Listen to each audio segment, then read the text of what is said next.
us doing things the way they have been doing, and I challenge them to be able to start planning for handing over from this generation to the next generation. And the population that they are leading is quite a big population. So my comment is they need to put more effort in raising that.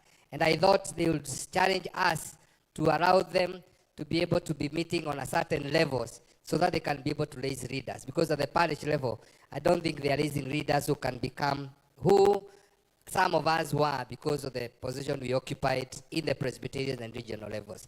That is their challenge. Reverend Charago from Daragwa. Thank you, Moderator, sir. I would wish that the youth department explore on the diversities of the rural youth ministry and also urban youth ministry. I have a feeling that they are exposed to different exposures, and especially when we have the youths in the rural and then the youths in the urban, you realize the behavior is totally different. And I would wish that the youth department could explore on the dynamics that are there, that are really a need and a gap in the rural ministry. Thank you. Thank you. Reverend Mwehu.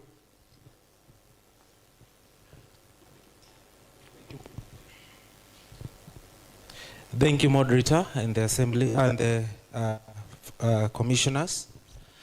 It's just a concern that the youth department should have, that there is a trend that is going on in our church where we have established a separate youth service with the normal services, and the churches are having a problem with transitioning those people in the youth service, moving to the main service. I don't know what maybe the department can do to ensure that we don't have a church, a PCA church youth and PCA church alongside going along. Thank you. Reverend Gadirwa. Thank you. Thank you, Bwana Moderator. My concern is, tulipokuwa kwa General Assembly mwaka jana, kulikuja na recommendation kutoka Githunguri Presbytery ya kwamba na ikapita vikundi vitoke parokia vifike Presbytery. Swali langu ama jambo ambalo lanikera ni kwamba hakuna jambo lolote ambalo limewekwa mwafaka wa jambo hilo liendelezwe na mpangilio ambao umewekwa vile vikundi vitafika katika level ya Presbytery na vitafika namna gani na tutafanya namna gani. Mnajua kwamba ndio vikundi virudishwe kwa maparokia. Ilibidi katiba ibadilishwe kwa Barrier Act. Kwa hivyo katiba kama inavyosema sasa, vikundi vinafika katika kiwango cha parokia. Sasa ili mabadiliko mengine yafanyike, itabidi mabadiliko ya katiba yafanywe tena miaka michache baada ya nyinyi kubadilisha katiba juu ya swala hilo. Kwa hivyo ndio labda haijafanyika kwa sababu inabidi Barrier Act itayarishwe, na kwa sababu mabadiliko ya katiba kwa ujumla yalikuwa yanafanyika, imekuwa ngumu sasa kuchukua kipengee kimoja tukishughulikie, na tayari tumeingia katika movement. We are in a constitutional amendment movement or review. Kwa hivyo hiyo labda ndio sababu imetufanya tuchelewe kuhakikisha kwamba vikundi viko katika kiwango cha presbyterio. Lakini hilo kweli kama alivyosema msemaji huyo ni kwamba lilizungumziwa na likatendeka, lakini kuna hiyo changamoto. Basi kwa hayo, sababu hakuna mkono mwingine, haya, our sister.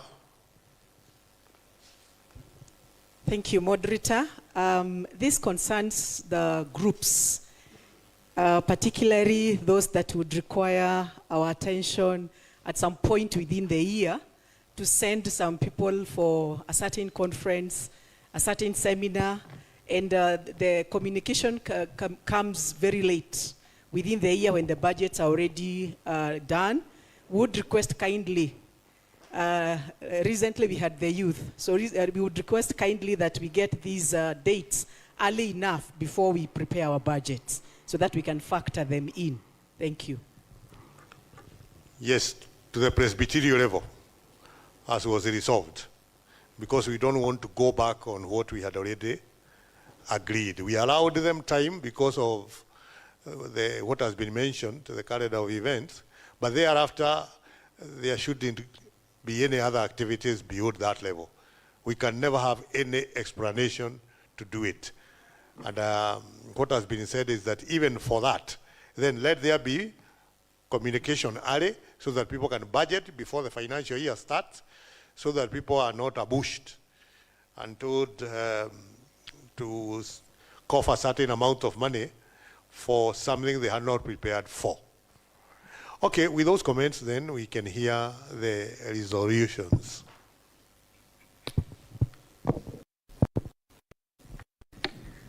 Thank you, Moderator, sir. And the response from the House. Resolution number 1. This GSC receives the report of the Youth Department and its audited accounts with appreciation. Carried. Number 2.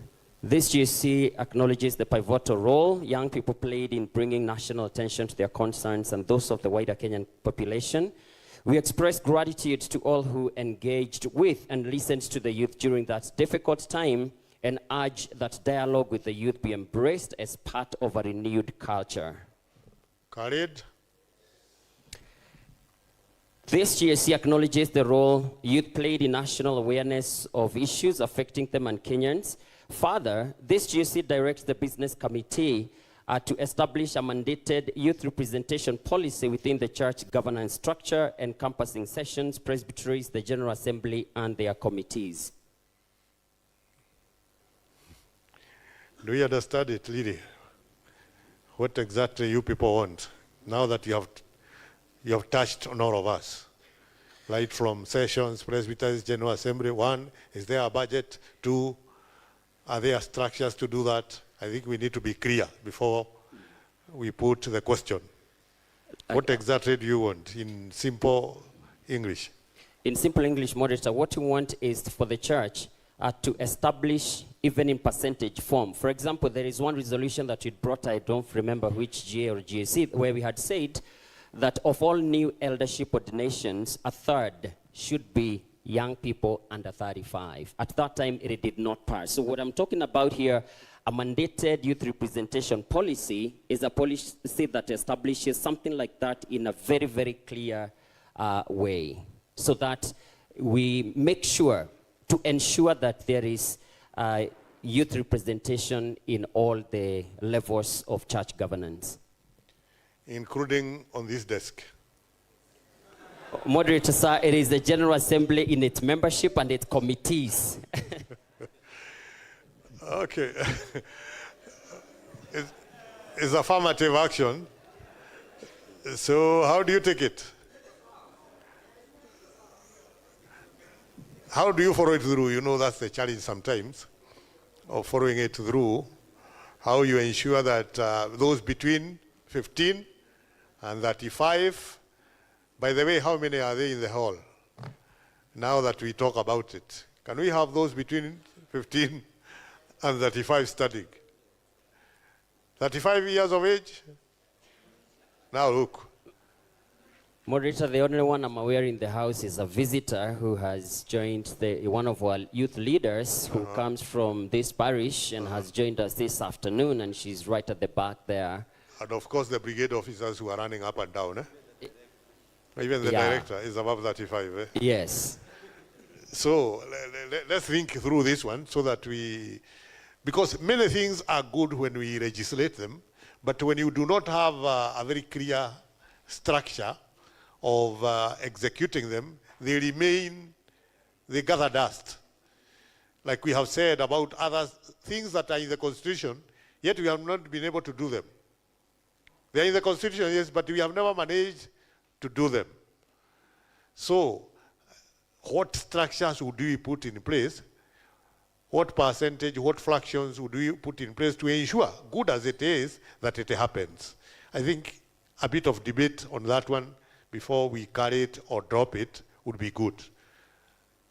Moderator, sir, if you can allow, maybe you could give us, we could pass the resolution, but then we make a draft policy to be presented for approval, just like you have said that it is to the business committee. We make a policy proposal, the whole draft, the whole write-up, and then we present it for consideration in consultation with other stakeholders.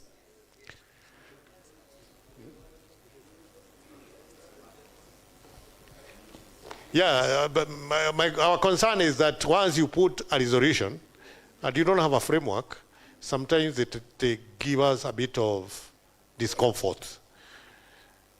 I'm inviting some discussion before we say yes or no. I'm inviting. Let's first take a seat. Let's see a bit of discussion.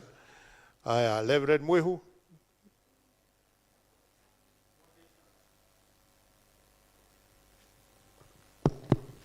Moderator, while the spirit of the resolution is right, I think it will not be right to put it in writing because we are still struggling with the implementation of the affirmative action.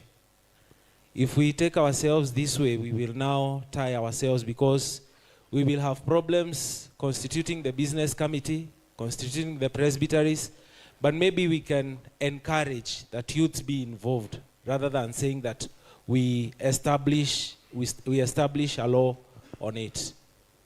Everybody?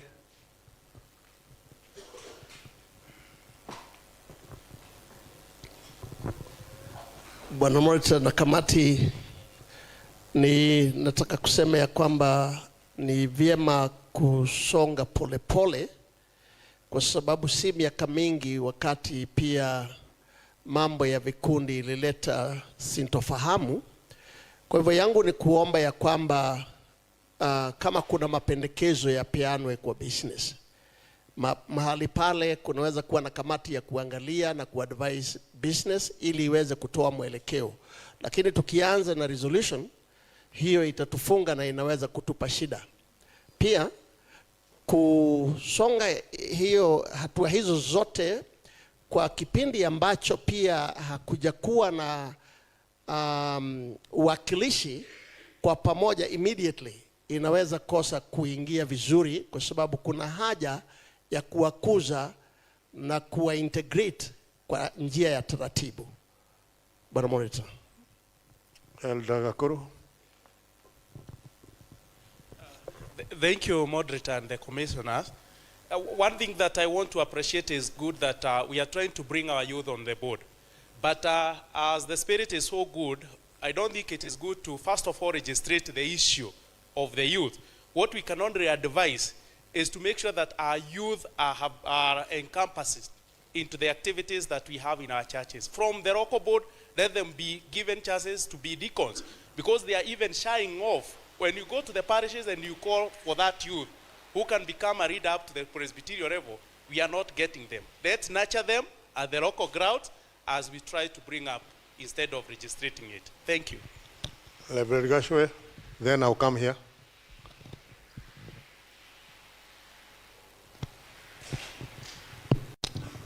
Thank you, Moderator, sir. I believe that once we do a legislation here, the guidance from the business committee will take into consideration everything that will be required. Because I'm saying this because we come from a background where we have tried even to front elders in the sessions that are youth, they are not married. And it's like it's written legislation at the back of the people's minds that people have to have their own families first. And this one will cushion and help in the inclusion of the young people. Of course, the modalities will be placed by the relevant bodies that the business committee will guide on. Thank you. Elder Gidenji, Reverend Gikonyo. Thank you, Moderator. My view is that maybe the best thing is to start with the policy rather than to go straight to the governance. Because once you have the policy, then it can guide now on the way to roll it out.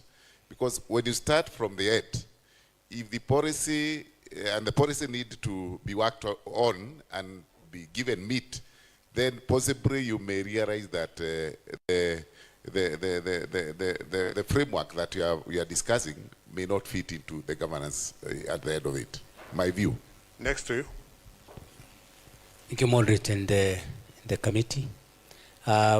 This is a time of urgency, because actually the youth that we are talking about, they are still within, and the challenges they are going through is still evident.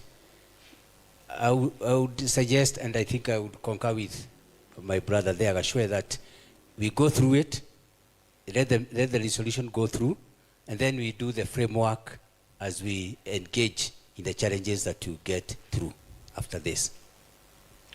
Okay, let's have then. Yes. Thank you, Moderator and members.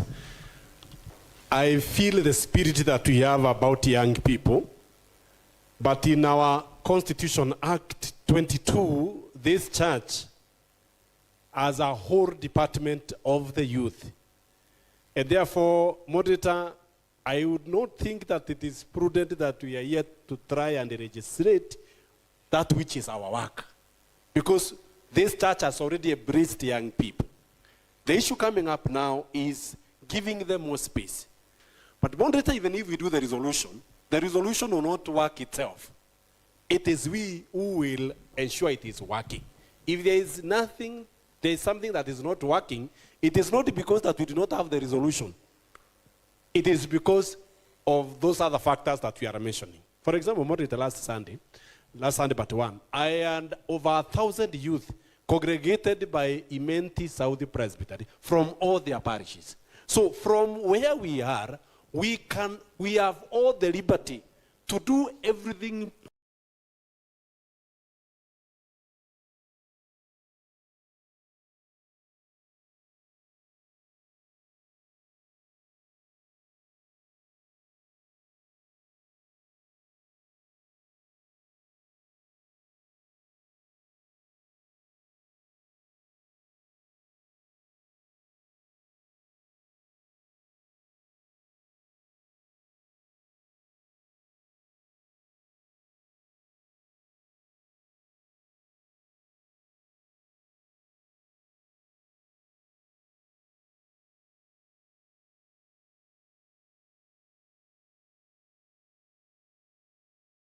Possible to bring the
we might find ourselves not moving anywhere.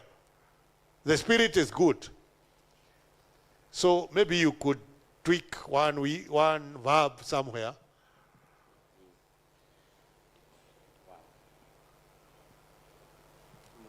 Yes. Moderator, sir, thank you very much for the discussions and the contributions. And I actually like the word you have used about being deliberate. One thing that I have learned in this good church, our church, is that what is unwritten does not belong to anyone. This is a church that works with very clear policies, guidelines. Anything that is left vague in this church, nobody feels the responsibility nor the obligation of doing it. And therefore, Moderator, sir, the feeling has been that what somebody called we encourage, that encouragement has not worked because encouragement doesn't have any responsibility to it. If I feel like it, I'm not going to do it. And we're not saying that the church has been unkind to youth. Personally, I was also recruited when I was very single, ordained as a minister when I was single. I, got myself a girl to marry from the parish where I was attached, and my trainer is here. I get a girl from there. And, well, I stood the risk of being accused of eating the sheep, when I'm a pastor, I still have to get a girl from the same youth fellowship. But the point is a very clear direction, a very clear guideline that says, let's do 1, 2, 3. Yes, we have the department, but also the proposal, suggestion, and implementation of policy that will help to make the youth ministry more effective and more inclusive is what we are seeking through this resolution, Moderator, sir. Okay, then rather than set it all the way down, let's instruct the business committee to come up with that structure. Thank you. Yes. Thank you, Moderator, sir. We will amend it accordingly. Thank you. Next Thank one. you very much. Next one.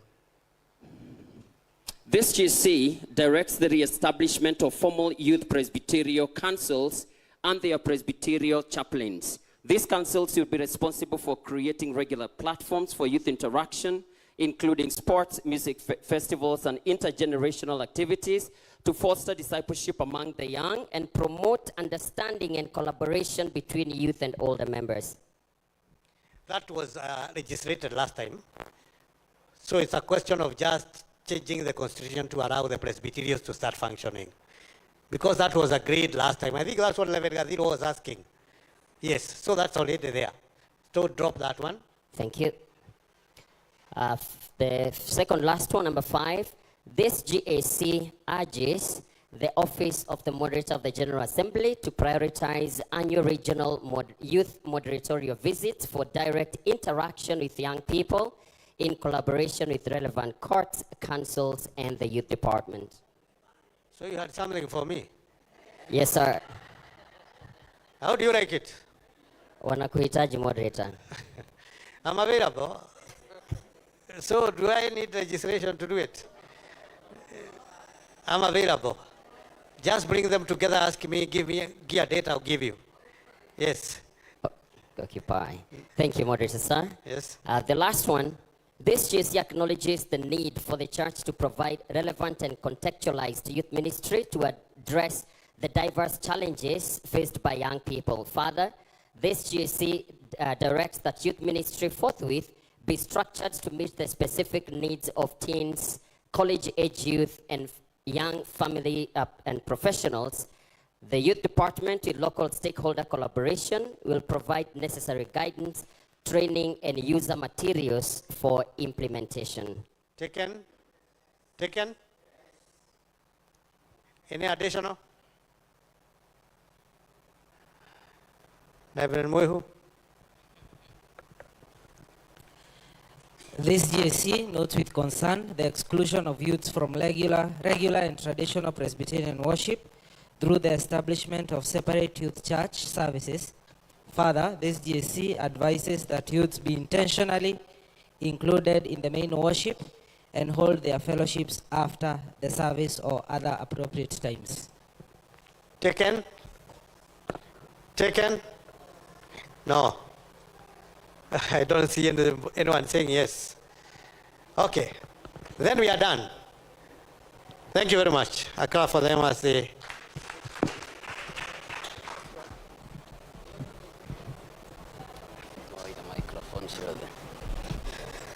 Moderator, the next report is the Finance Committee report.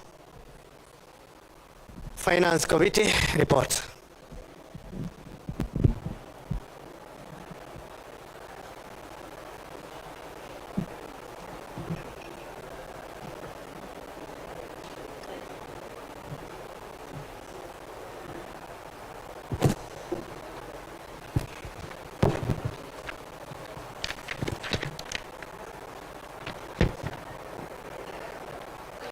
Sir, and commissioners, our report is document 9.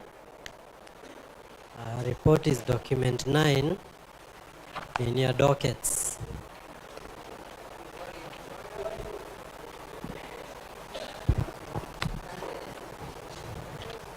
Technical, I am told that I have no volume. Our report is document 9, moderator sir, and we are presenting together with the DSG, who is the acting finance officer.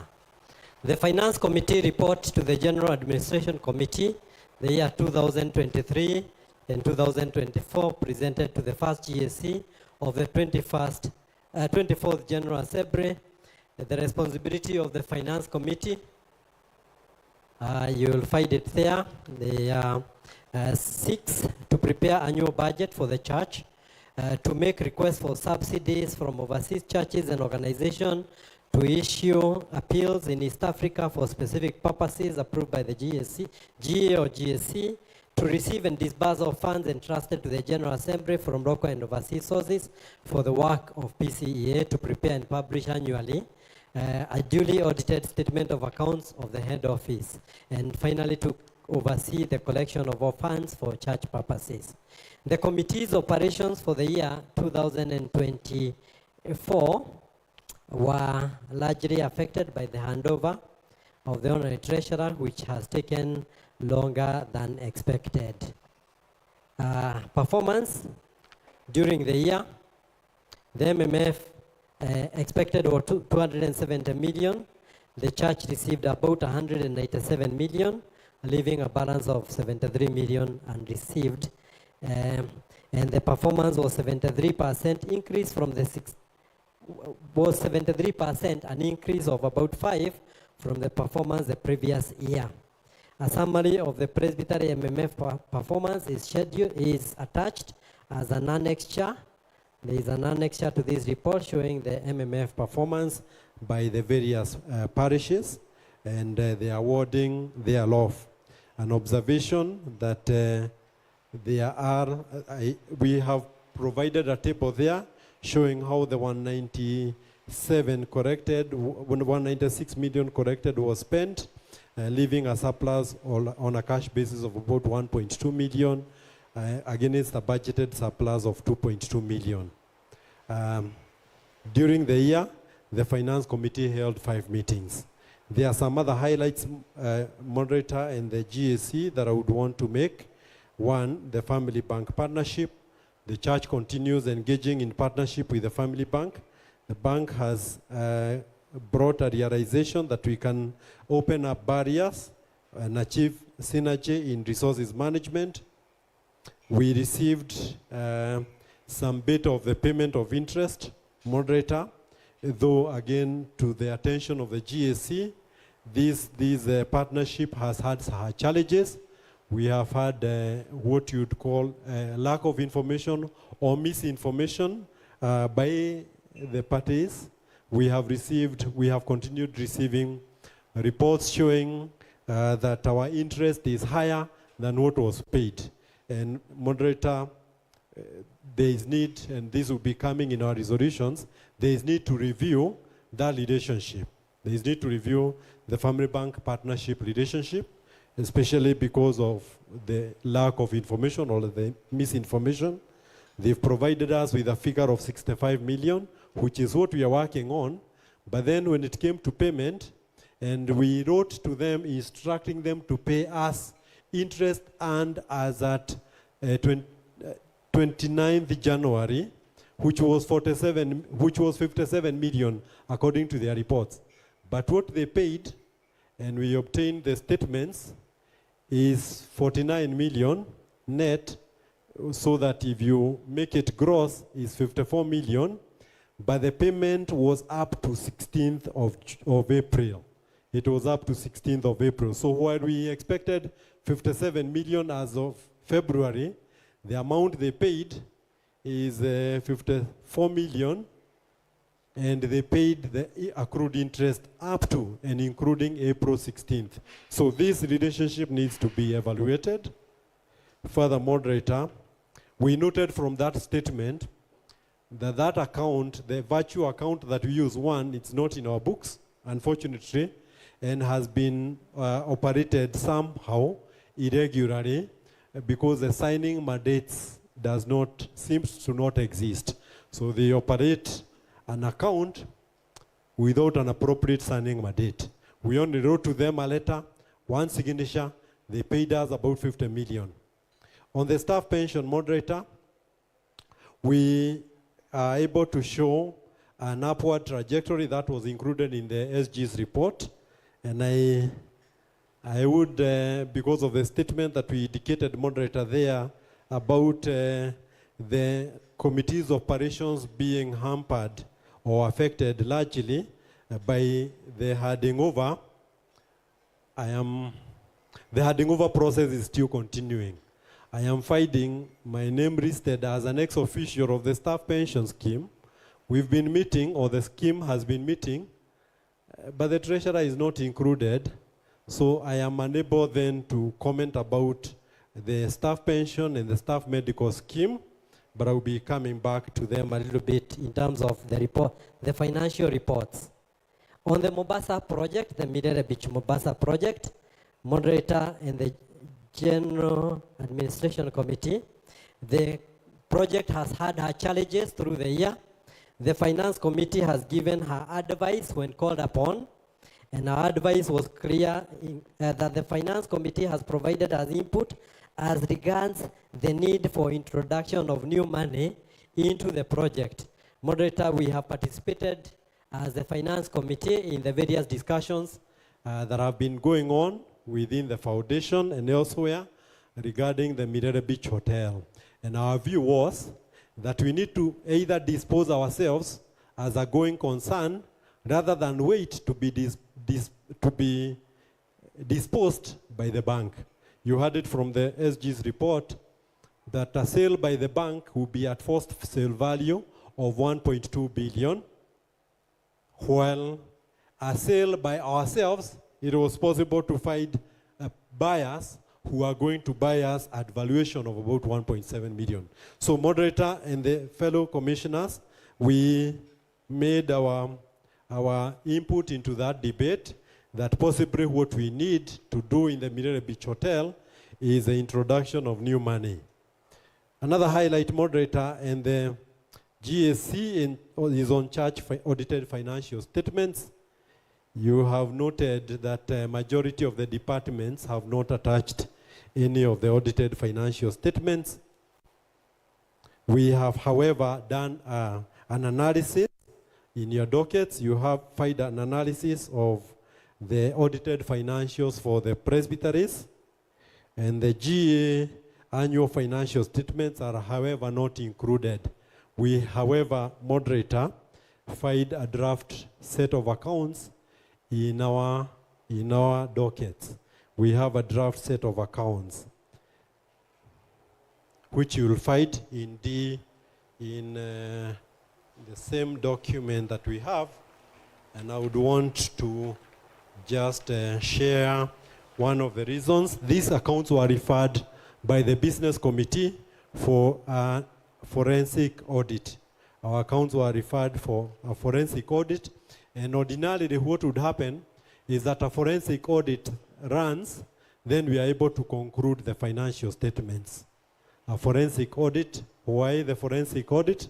Because the church operated without the honorary treasurer for an year, and there are some things that caused the church then to think, and the business committee was convinced that we need to go through a forensic audit. And some people have asked, so what is a forensic audit? It's basically an audit, an in-depth audit that is done with a view to identifying gaps, providing evidences of irregular transactions, providing evidence of irregular transactions, so that just in case you need to push the discussion further, you are able to have the regular evidence. And moderator, that was geared towards improving our church management systems. And our church management systems have not been very good. Moderator, from the document attached in the file, document 9, page 928, showing the financial statements of the church, what we are supposed to have as the audited accounts, all the accountants in the house will tell you that when you look at page D926, page D926 shows organizational information. Organizational information. It shows you a board of trustees, 9 by number, Those board of trustees, the 9 by number, are the executive, the GA officials, and then there are the BOT, the trustees. They are listed there. Those are the people who are registered and recognized by the government as the people who are responsible officials of the church. However, and when you look at D928, a report by the Board of Trustees, it says, and this is what has been happening in accounting, that accountants are required to, or the management is responsible for preparation of financial statements. Once the management prepares the financial statements, then they sign them, submit them to the auditors. So you read there, the Board of Trustees has submitted their report and the audited financial statements for the year ended 30th September.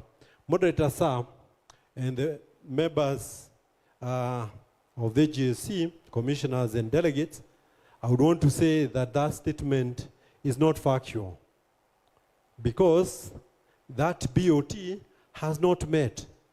And even when they met, they never discussed this.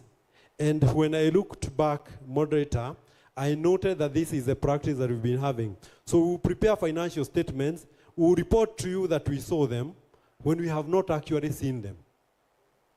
It was sad for me and the finance committee on the 29th of January when we were meeting as a finance committee, and I see an auditor for the first time coming to present audited financial statements that are supposed to be produced by who? When you look at the page that shows the BOT, the only one required to have some financial knowledge, some accounting knowledge, is the honorary treasurer, who is supposed to take responsibility of these financial statements. And that HT is expected to meet with the auditor the first time on the 29th, and so that is why these accounts are not signed, because they have not been owned by the BOT that is regularly supposed to own them. Secondary, moderator, there are some issues that we found when I tried, moderator, because the handing over has taken long, I tried to put myself in the shoes of the church and ask myself, so what should happen when we go to the GAC? What is your observation?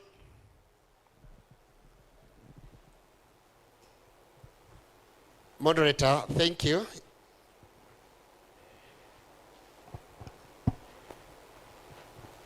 As a matter of procedure, moderator, you had requested the finance to give the financial report, but what we are getting is complaints and lamentation, and I would think if there is no report to report, if there was a disappointment during a finance meeting, and the finance committee should bring all the reports that have been approved by the the business committee, because I remember sometimes, and I remember in the General Assembly of 2023, where we were business members together with the honorary treasurer. In fact, there were reports that were brought which did not go through the business committee. I remember him proposing that they should first of all go to business committee. If there is no report, I would propose that the finance report be reported to the business committee so that we are brought in a complete and comprehensive finance report other than maybe what we are hearing, Bwana Moderator. You are jumping the gun. Let the report be presented. That's a decision that can be made when it is time to do that. Finish fast. And let's not pretend we are strangers in Jerusalem. We do not know that the honorary treasurer has had frustrations in taking office. And therefore, this is something we have said so many times, that he did not take office immediately. So when he laments, he is not lamenting for nothing. We know what has been happening. It has affected the work of that department, and therefore it is in order for him to mention that when all is done, we shall make a resolution about it. Proceed. Thank you, Moderator. Back to the report D94. A detailed review of the financial statements for all the entities attending the Central Finance Committee has been carried out. Moderator, we had a moment of asking ourselves, why do people come to the Finance Committee? And we required that all present their financial statements. We, as the finance executive, went through the financial statements and we made some general findings and recommendations as follows. That the cost of sales was notably extremely high, like that of the late training where the cost of sales was 13.4, while the sales were 13 million. And when we drilled deeper, we noted that there were some irregularities in purchasing, some irregularities in procurement. Some of the procurements were done by us, and therefore you could not therefore control the cost or the quality or even the quantities. There is need for regular financial reviews to reduce the number of errors. Again, when we looked at the financial statements, Moderator, of all the entities, including the Presbyterian University, we discussed the 2 billion and the need to have it implemented. But then we noted that because there has not been a regular review of the financial statements, there are figures that are not supported. Very many figures that have not been supported by anything. And that then becomes misrepresentation of our financial statements. Further, we also noted that while bank reconciliations have been done to confirm the money in the bank, majority of the reconciliations had reconciling items that are older beyond even 2 years, meaning that you would then have transactions taking place. You would be pursuing a parish to pay money that they already paid. The need also to follow up on both debtors and creditors with a view to settlement. Moderator, sir, this has worked when we put together and ask them to share the list of debtors and creditors. I can report here and say that part of the money owed to, is it health board? Some presbyteries have gone on to settle because those reports were not being shared. On payroll management, we noted that there is need to ensure timely settlement and compliance with regulatory bodies. Again, this is an area that we noted that our ITAX ledger has a balance of 15 million. 15 million that is not paid, accruing interest, taxes.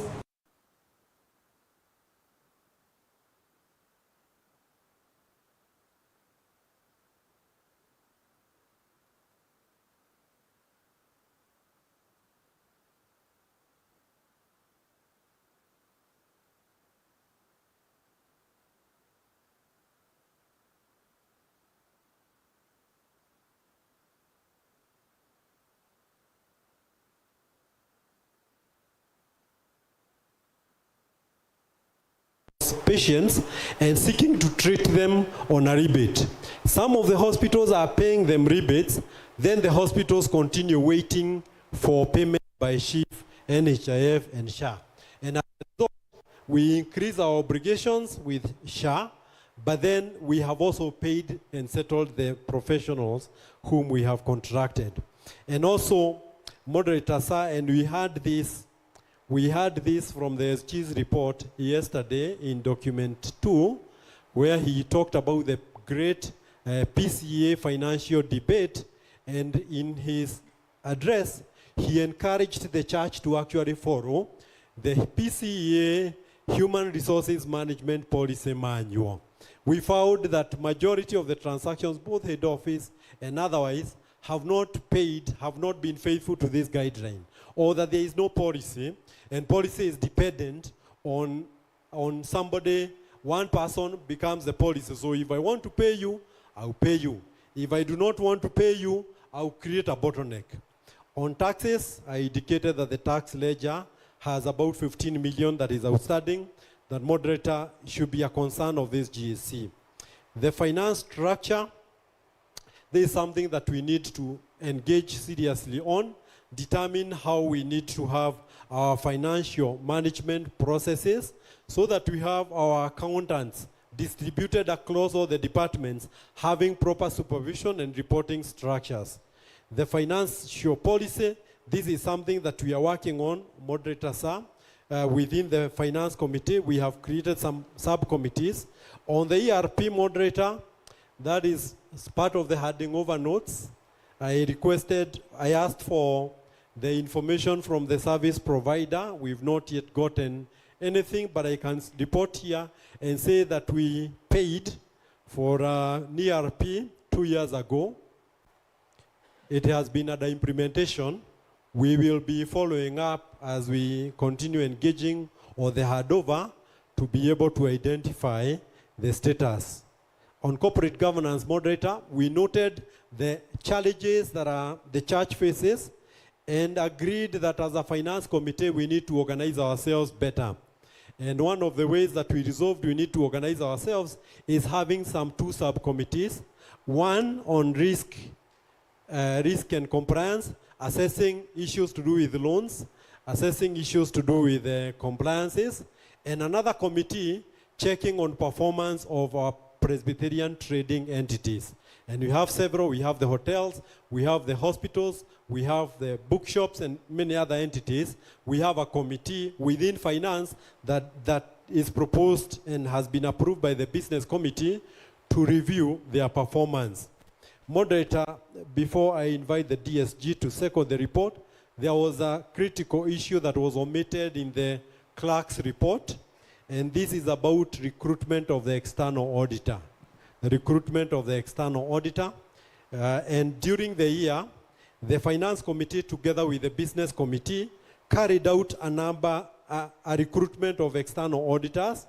15 firms showed interest. 3 firms were shortlisted. 2 firms shortlisted and interviewed. We selected an audit firm for auditing financials for the year 2024-2025. I want to invite the DSG to second the report.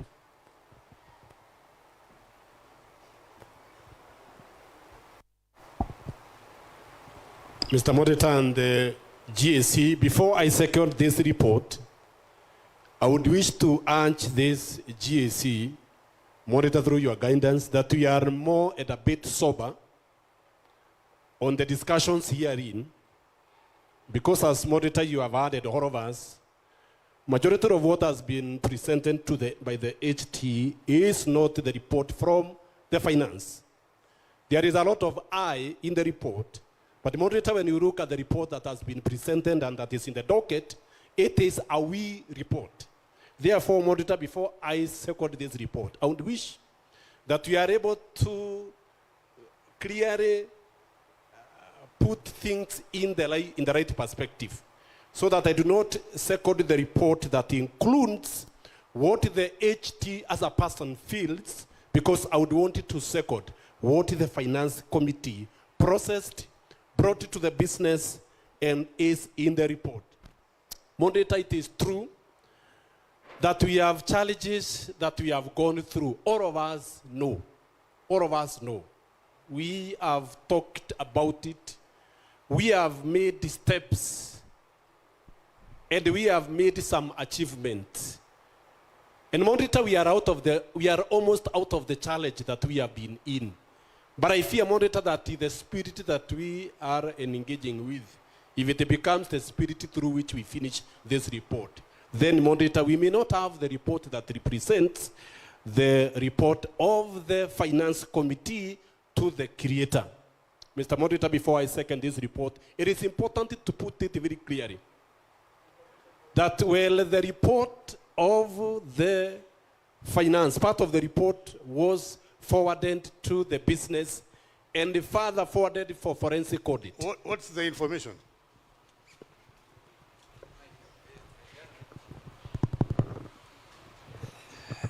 The information, Moderator, is that ordinarily the secretary would present the report and then the chairman would second the report. Now, what has been presented is vice versa. To Moderator, if there is no report, let's be told there is no report, then we say, what is the way forward? So that we discuss that way forward. Further information? Thank you, Moderator. It is evident that there is no report. And one of the responsibilities of this committee to this GAC and GA is to present a statement of account, financial statement of account. Now, in the absence of the financial statement of account, it will only be fair that we conclude there is no report, so there is nothing for us to discuss. What is it? Can we allow him to finish and then allow... Moderator, from the docket that we all have, we have a finance report. Dr. Karimi? Thank you, Moderator, for giving me this chance.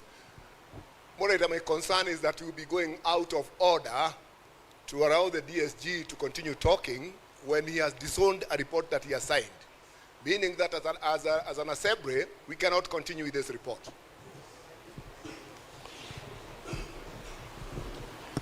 Mr. Moderator, I wanted to make some few points before I second the report which I have signed. And therefore, Moderator, with the comment that I have made, I wish to second the finance report. Okay. It's an interesting area. I told you in my report. Okay, order please. We will have a debate about it. We have had a challenge since the General Assembly last year, when we were ambushed with a court order. And that court order has been used by some of us to frustrate the taking over of the HT. The business committee has met severally and said this is the way to go. That has not happened over a long time. I guess it is now by maybe last week that he became a signatory. Because frustrations, roadblocks, impediments put all the way. So that is why we are having the challenge we are having. Let's admit we have it. Let's admit why we have it. That is why you can hear people talking at cross purposes. Because what ought to have happened did not happen. Because of our own making. That is why you are hearing other reports are moving. But this one is moving, yes. But it's moving it's wobbling. Because of what has happened over the year. Some of you who are members of finance, remember there is a time they even came for the finance committee meeting and it did not go ahead. There was even another one they came that it was being said that the honorary treasurer cannot chair. Yet now it is acceptable he can chair. Nothing has changed. It is only that our own making that we didn't want him to chair, and because of some of the things that happened within the finance office. That has been the challenge that we have faced. So, as you debate, look at issues from that angle, and let us come up with a way forward. The report is before you now. You can raise questions. They will answer them. They wrote the report and signed it. They will answer the questions. Ask the questions now. The report is made and seconded. Questions? Questions?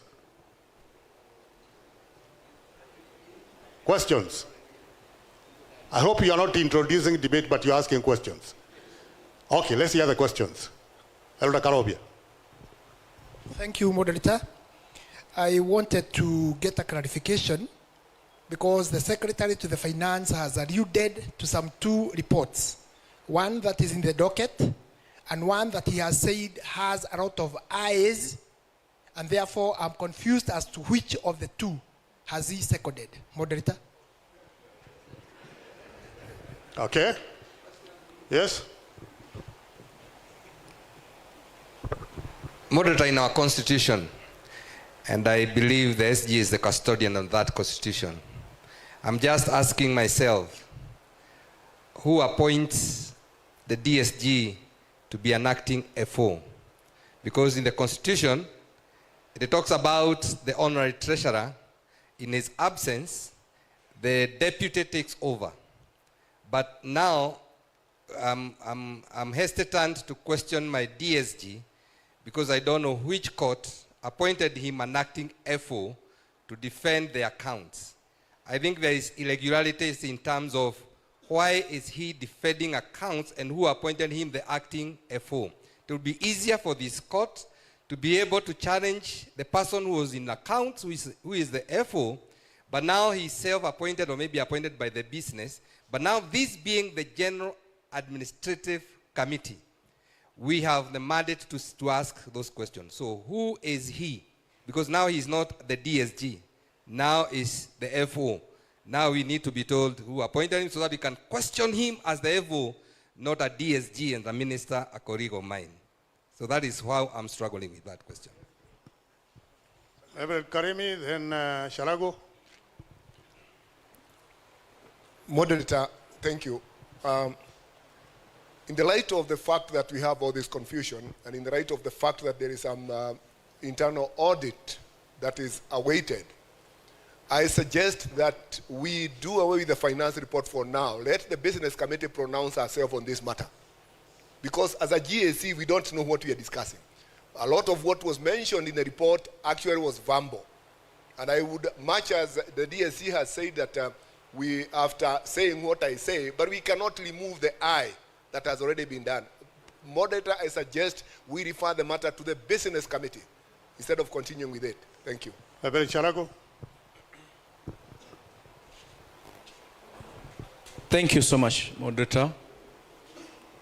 Much as we would want the GSC to disown this report, or rather discard it for now, we are still discussing a report, Moderator, that has been presented here, has been signed, has been seconded.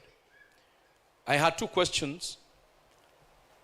One has been handled by Reverend Degwa on how the DSG became the acting finance officer.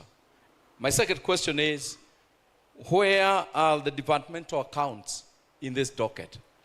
Because whatever is seen, there is no evidence of any financial statements coming from the department. Thank you. Elder Jaga. Moderator, sir, thank you so much. And I want to appreciate the report, but very unfortunate. 95% of the finance report should be the audited account, but they are not signed. If the ordinary treasurer has signed the report, then we can discuss it in this forum. And this report was presented to the finance department, and it was not disputed at that level. And the HT is the chair to the finance committee. And therefore, bringing a report which is not signed by the HT, and he is the one who received it from the auditor, and he is the one who concluded with the auditor, and then he bring the issue to the to the General Administrative Committee. I think there is something which is not in order according to our procedure. And therefore, Moderator, sir, with all due respect, if it is not signed by the HT, procedurally, we are not supposed even to touch it in this forum. For the issue of forensic audit, that one is very clear. It is not an issue of the finance committee. It is an issue of the business committee. Because the finance committee cannot actually fight for a forensic audit to audit itself. But the business committee, as an administrator to the whole matter of the church, including the finance committee, is the business committee which should take now up the issue of forensic audit up to the end, and we get to a logical conclusion. Information? I think it is right for us, first and foremost, to be off air.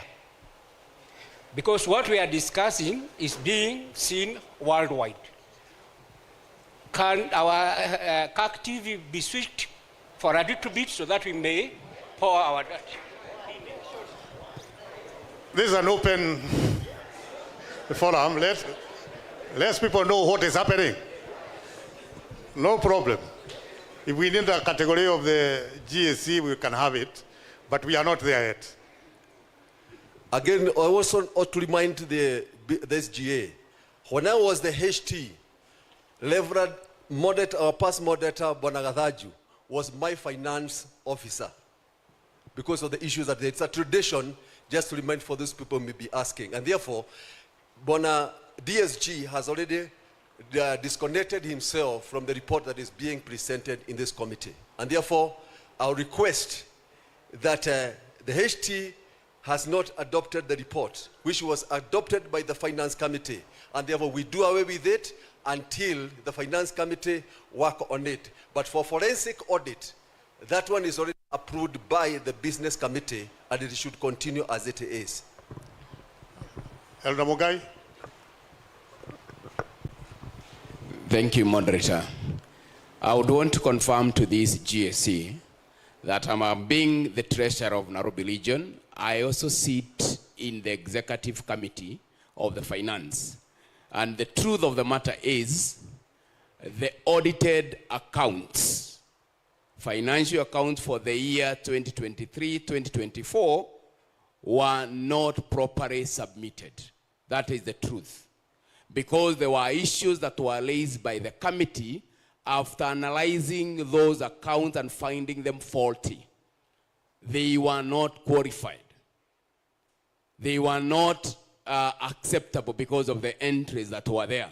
Further to this, the statement that have been signed as approved, I want to commit to this GAC that they were not approved by the Finance Committee. And that is the reason why the HT has not signed them, because we did not give him the mandate to sign on our behalf, because they were not accurate. So the question in the room should be, why were they not accurate?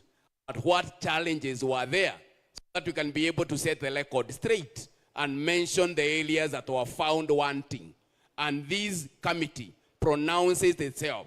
Further to that, Moderator, sir, I want to believe that the Business Committee was presented with the Finance Committee on the areas of concern.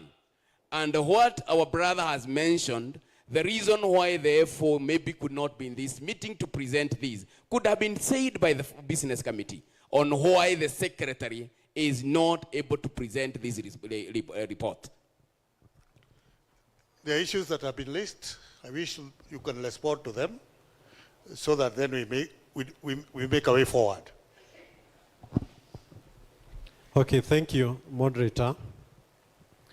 We are always running very well until we get to finances. Then we seem to get it hot.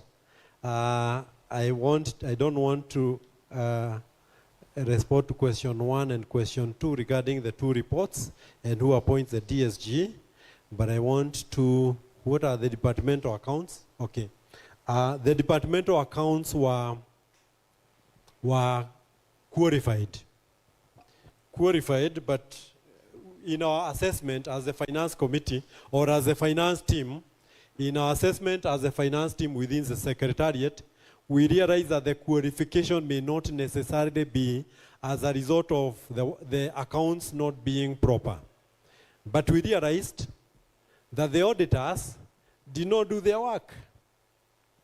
So when they realized that the accounts of the foundation were rejected by the AGM, and a new date was presented 2 weeks later, the auditors came for field work on work that they had presented as having completed.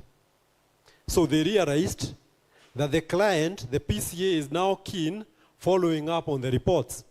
So now they realized some of the issues that we were asking about were related to balances. So they wrote to our accountants at the secretariat and asked them, can you confirm these balances? Can you confirm these balances? Yet those balances were balances that were in the accounts in the previous year. They had audited even that previous year. But this time, because they've realized that we are keen as a finance committee and as a secretariat following up on the balances, they decided to qualify the accounts or to be submitted with documents that they had already received. So in our view, as a secretariat, in our view, the auditors had not done their work, but they had provided their signature, their certificates. Like even the certificate on these accounts is already provided. Jada has indicated that, and it is true, that 95% of the work of the Finance Committee is audited financial statements.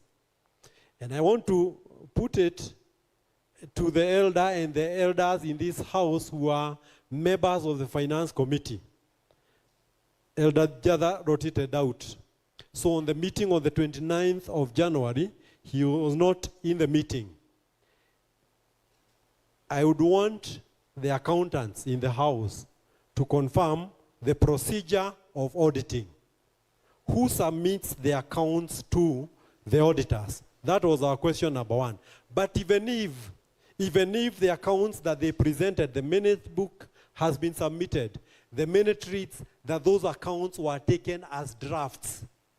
Those minutes, those financials were revised for the meeting that we held on the 30th of March.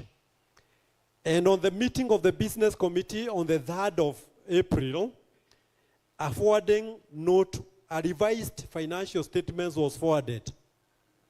And the financial statements moderator and the GAC that are included in this docket, Elder Jada, and possibly why we cannot deal with them, shows that the statement was approved by the Board of Trustees on a meeting on 11th April. 11th April. That is what I said. We are not party to that. There was no meeting on 11th of April. And in fact, for your information, the business committee, which you all sit in, had made a decision on the 3rd, setting the secretary on leave for 3 months on the 3rd of April. So how he signed the accounts that you are indicating were presented to the finance, they are not. Let's hear the order. Moderator, I'm standing in line with our constitution, chapter 10.82. The role of the HT is to provide to the GA or GAC an audited report assisted by the finance officer. So, Moderator, sir, if there is no audited report that is being tabled by the finance department through business and through the HT, then Moderator, I'm seeing as if we are going loud, and we will just be, crazy in the house. So if it is not there, Moderator, can we proceed and say, let the audited report be tabled to the business so that the next GSC can get the report? Moderator, sir. I wanted them to conclude their responses so that we make a decision. Let them conclude their responses. If you are done, we make a decision on the way forward. Let's not put the cart before the horse. Moderator and the GAC, I would want to tell ourselves that our things are not as bad as we may want to suggest they are. They are not as bad. And we have been able to make a lot of strides. And the members of the Office of the General Assembly and the business can be a mere witness.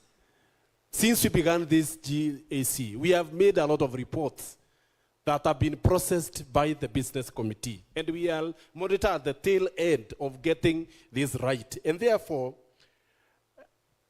when I made my comments, I said that my brother, the HT, made a lot of I in the comments that are not in the report that I have signed.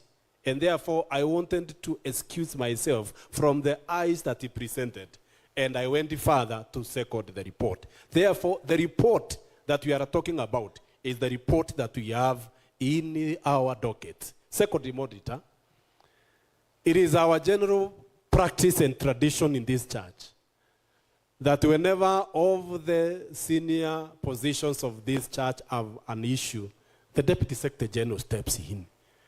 Moderator, I've just previously been here presenting the report as the chair of the Christian education. I am not the chair of the Christian education.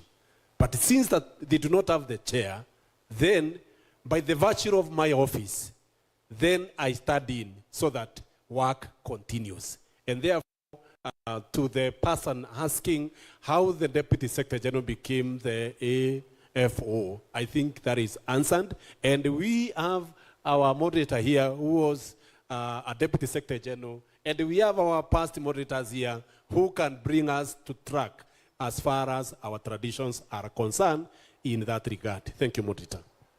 Okay, now we will make a decision. One, this is the GAC. It ought to have received a report that has audited accounts. That has not happened. We have accounts here. Yes, they are presented and seconded, but they have not, the accounts are not signed, meaning there is a charge that needs to be dealt with. And when you talk of another GAC, it's in a year's time. So even if you are to task somebody to look at these accounts, they ought to be presented to us. They ought to be presented to us because there is a challenge that needs to be resolved.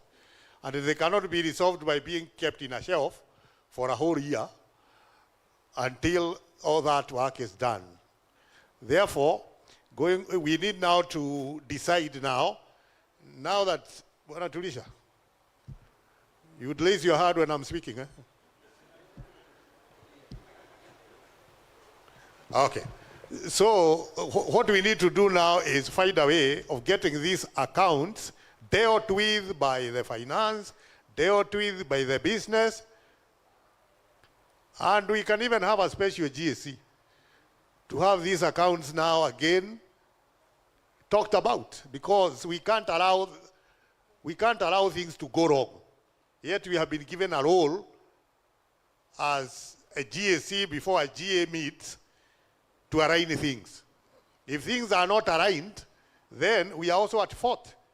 So even if we task those other committees to look at what is not right, we still have a duty as a GAC to look at these accounts and ensure nothing is going wrong, because there are indications that are not good. There are indications that are not good, that things are not very well. And that's why even the finance officer was sent on leave. Yes, because things aren't good. We are the people to align them. We can't run away from them. Therefore, I would suspect the best way is to have the accounts looked at by the two other committees with a view that they can also be presented to a special GAC for that work to be concluded.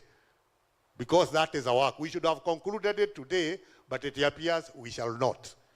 So that is the right way forward. Said the accounts, as though they are signed, sorry, not the accounts, but the report is presented and seconded. After it is presented and seconded, the accounts are not signed. Can the finance committee tell us why the HT would be reluctant to sign them? Can that information also get to the business committee? And after that is concluded, the GAC will leave having not dealt with the finances of the church, and that would be highly regrettable. Therefore, that is the right direction that we will take. I guess I speak for you. These accounts will go back to the finance committee sooner. The finance committee will meet and look at those accounts detail by detail. Once it has gone through them, they will be presented to the business committee. Once the business committee has gone through them, a special, can we have somebody proposing and seconding that? Reverend Wabari.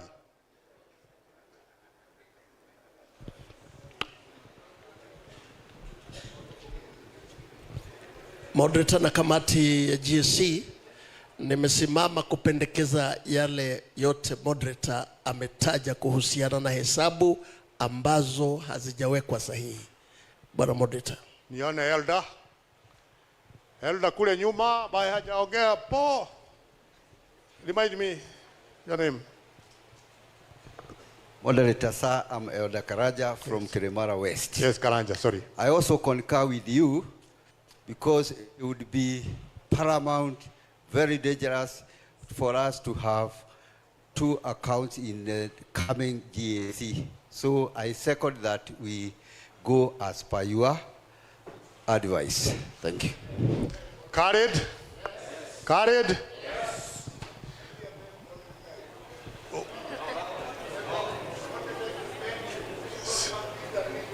Sorry? He's talking about the venue. He's talking about the venue. Of course, when such things happen, that is not the big issue. The big issue is the accounts. We are done with that. Can you take your seats? And since we have made ourselves clear, I don't know how soon we can have the finance committee. How soon can we have that finance committee? Because sometimes we say things and they are not executed. Because they are, yes? Sorry, moderator, we have a scheduled finance committee that was supposed to happen in the month of May. In the month of May? Yes. We are now past the decision. We are now looking for the roadmap. When are we likely to have the finance? When are we going to have the business? When are we going to have the special GAC? All these things, I think we need to agree about them. Are you helping us? Yes. Do. Thank you, moderator. I think the meeting that the Honorary Treasurer is talking about is now past the decision of this GAC, and the decision of this GAC now carries the day without considering any meeting that had been scheduled. My proposal that the finance meeting should meet in the next not more than 7 days, after which the business committee will meet in a fortnight, after which the special GAC should be called in the next 1 month. That is my proposal, moderator. I don't know whether I've been heard by you, moderator.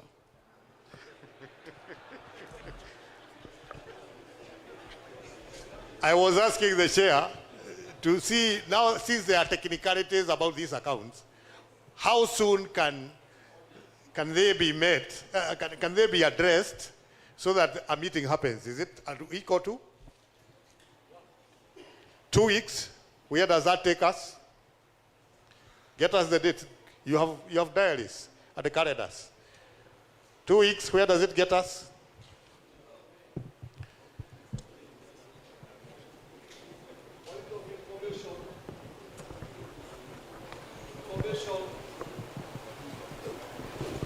We are scheduling meetings, Elder Jada.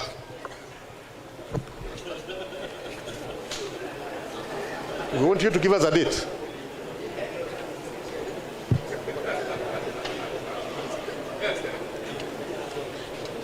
Which date?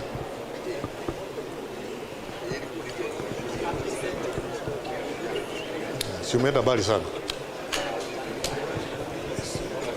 Hiyo wiki ingine ya 14, 12, 13, 16.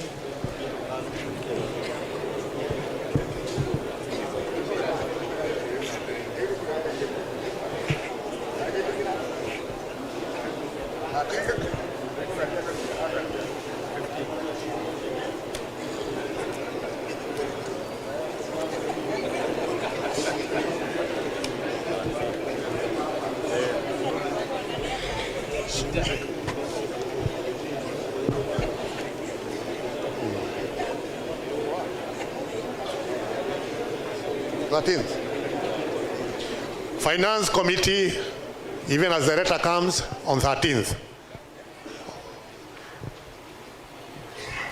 Exit zako zi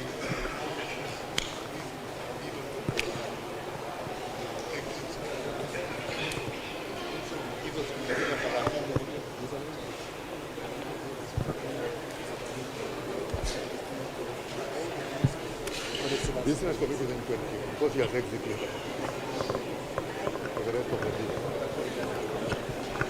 Business committee on 20th. We are moving. Naysayers, we are moving. We have dates. We have 2 dates already. 13th and 20th. Special General GAC. 2 weeks or early June. Remember, we also have had a special foundation meeting. We are living in that era When it comes to money, we are in trouble. So when do we have the special GAC? Would it be on a 3rd of June? 3rd of June? After the business committee has met on 20th, then we can have the special GAC on 3rd. Would that be agreeable? Yes. Would that be agreeable? Yes. We already have the dates. You wait now for the communication to come. Those here have heard, you out there have heard, we have dates now. Can we fit at the head office? Can we fit? Come to the head office. Time 10 a.m. Nini ingine mnataka? Tumekamilisha hiyo. Elder Karuga, you haven't spoken. Okay, thank you, moderator. I was requesting, because there is about the forensic audit, when we shall go for the General Administrative Committee, why can't also the report of the forensic audit be tabled during the meeting?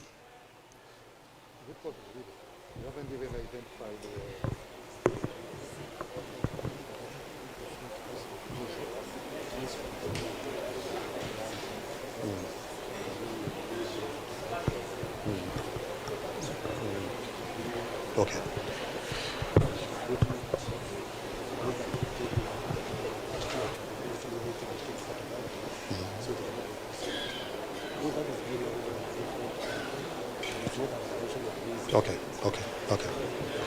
Okay, let's not tie the forensic to this process. Let's first have our accounts. The forensic will still be going on. If it exposes other things that need a GAC, we shall have a special GAC. But let's not tie the two, because we may get delayed. We may get delayed. I think we are done with that. We can now move on to another report. We can maybe get a chorus to pacify us, to mollify our hearts, and then a prayer by our past moderator, so that we move on. But it's good to say that, as we have already said, there are people who would want us to feel like we have been all right. The moment we started going to secular courts, that's where we got it wrong. Because we started delaying what should have happened at that time. And maybe these are some of the things we were covering up. That's why some of us fought very fiercely that we do not have a HT taking office, because there are things we want to cover up. We can see the results of some of those things. But thank God, we are still strong and going. And we will make it. We will get there. Keep cool, professional driver in control. Who is giving us a chorus? Is Levenigazega here? Ngoja, chai itakuja. Kwanza tutaiba kidogo. Hey. Can you give us a chorus? Then Very Reverend Gadanju will pray for us. Then we can agree whether it is tea or another report. Tuko ndani ya Yesu tunaburudika. Aliyeniokoa ni Bwana Yesu, ninamjua, aliye mwamba, aliyeniokoa ni Bwana Yesu, ninamjua, aliye mwamba, aliyeniokoa ni Bwana Yesu, ninamjua.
Tunakushukuru sana Baba Mwenyezi, tukiwa kikao hiki, na tumekushukuru kwa vile umetembea pamoja nasi na mambo mengi tumejadiliana kikao hiki.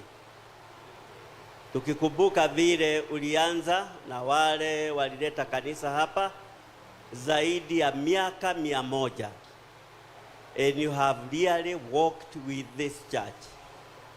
We thank you for the courage, for the faith, and also the hope that you always give us as this time of giving us a new hope of resurrection of Jesus Christ.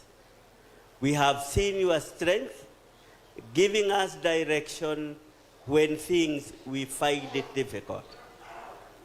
We thank you for reminding us we are your servants, and we are here for a very, very short time, a borrowed time that you have given us to do what is necessary. So we thank you as you walked with the children of Israel from slavery to the promised land. And any time they had challenges, especially crossing the Red Sea, God, you were with them. They were asking what to do. Moses was really disturbed, but you provided the way. The time he listened to your voice, the time he obeyed, and also the people were patient, listening to their leader. You provided a way through the Red Sea. When things became very difficult in the wilderness, you also walked with them and you provided for them until the time they crossed River Jordan to the promised land.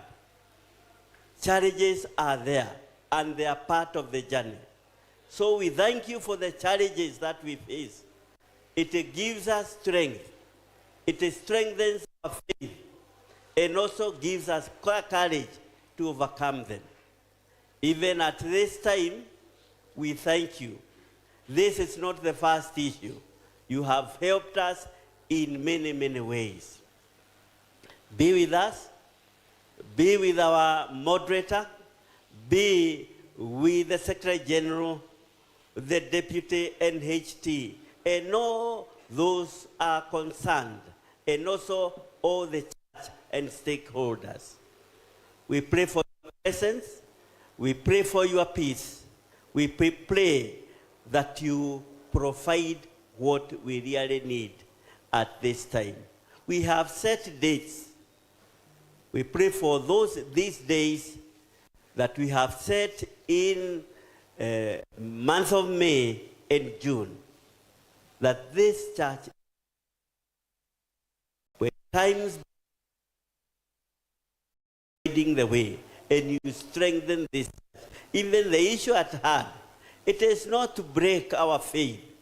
It is to bring us and also to strengthen our faith, that we are mature in faith.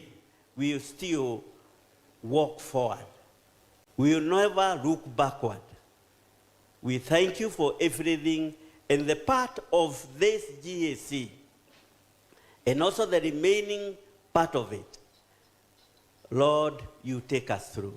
And the few days, you'll be with us. We pray this and believe. In Jesus Christ, we pray and believe. Amen. Thank you. Please be seated. Thank you, Pastor Moderator, for that prayer. We are required, this room will be used for the Great Eastern Legion dinner. And therefore, before we leave, so that they can rearrange it, we need to do a few reports. Because we still have the reports before us. Therefore, let nobody leave for tea. The doors will be locked. On a light note. So let's first dispense a number of reports, now that we are in a good mood. Then we can leave for once and go wait to be called for dinner. We'll be given the announcement as to how we and when we shall take dinner. But in the meantime, the Secretary General will guide us on the next item. Moderator, the next item, and if we can set 20 minutes for every report, Moderator, we can be able to complete all of them, and then we will be ready for the Easter night. So, Moderator, the next item is report of the appointment committee. Yes, I'll request Dr. Bwana Mwamba ametoka. Okay, then Bwana Gadanju.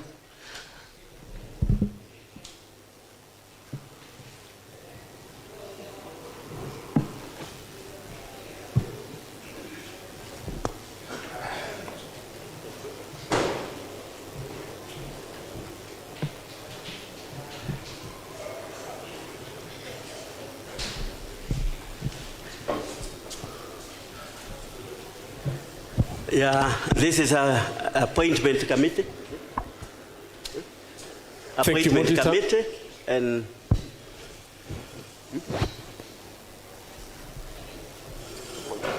appointment. Okay, Moderator, appointment committee report is document 11. The appointment committee is one of the most important and sensitive committees of this church, since it deals with ministers and their families. Its main objective is to place ministers and theological students in parishes and then areas, outreaches, and other institutions as need be. Moderator, we have the members of the appointment committee in the year under review, led by the chairman, who is the moderator of the General Assembly, D11-1, D11-2, D11-3, up to D11-4. Moderator, in 1998, when the PCEA enacted the existing constitution, it enacted as following.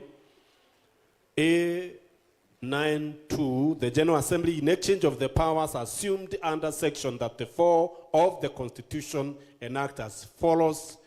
We go down up to what I will read. Of particular concern due to the increasing presbyteries is Section A9.4.4. You will appreciate that in the year under review, the committee and 126 members of the full appointment. The number is more than the business committee and almost equal to a GAC. We invite this GAC to evaluate this number and be bold enough to agree that this number is too large to make any meaningful engagement in a 3-hour meeting.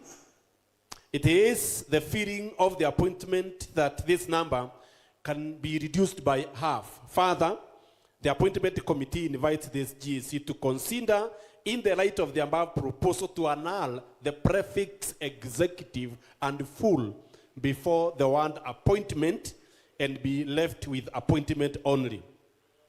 During the year under review, the committee and the 2 appointment meetings as shown, that of 7th of March 2024, that and some ratifications done, and 18 postings as recorded, and the reporting dates are shown there. We earned the appointment proposals for October 2024 with the sections of chaplain, private students, tent makers, regular students, and then the ministers, running all the way to D11-10. We have, Moderator, as we are doing this report, 59 vacant stations. Challenges. The committee has continued to struggle with the huge deficit of personnel. The committee has continued to face challenges with the release and the receiving of ministers. And number 3, due to economic and other factors, several ministers have left their station with unpaid salaries, and that has remained a concern to the committee, the minister, and the station concerned. Moderator, having done that, I wish to invite the chair to do the seconding. In seconding the report, we have had achievements. The committee was able to execute its mandate as expected. The committee has had minimal cases of complaints after postings. And in conclusion, we appreciate the continued support to the personnel posted in our stations. We are also cognizant of the fact that we have a deficit of personnel. That notwithstanding, we appreciate and commend the presbyteries for the continued oversight of the vacant stations. We further appreciate the vacant stations, as especially the acting ministers and elders in vacant stations, for bearing with us, and assure them that we will continue to deploy available personnel with due consideration. I second. Yeah, thank you. Thank you for that report. Questions? Questions?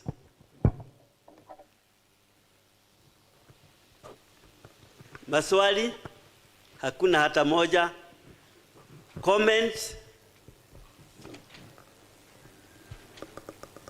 Hakuna hata moja. Then resolutions.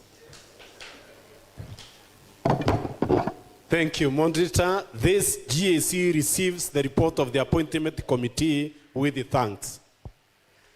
Agreed?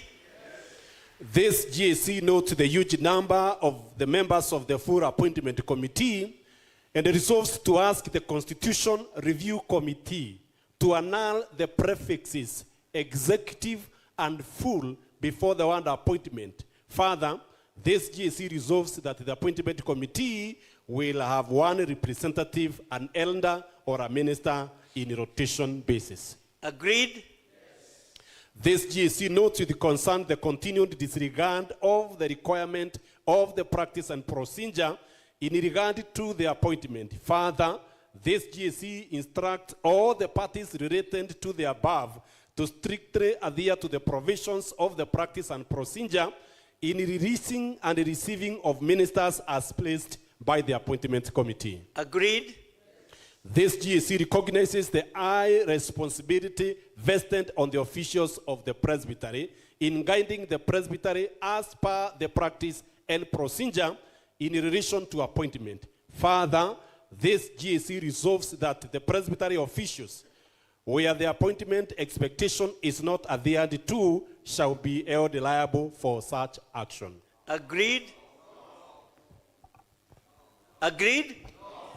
Okay. Any addition? Addition? Addition? Okay. Yeah. Addition. It's just clarity that the last resolution has been dropped. Is a clarity that it has not passed. Clarity? That it has not passed, the last resolution number 4. We request him to repeat. No. It's not taken. Then the report is over. Okay.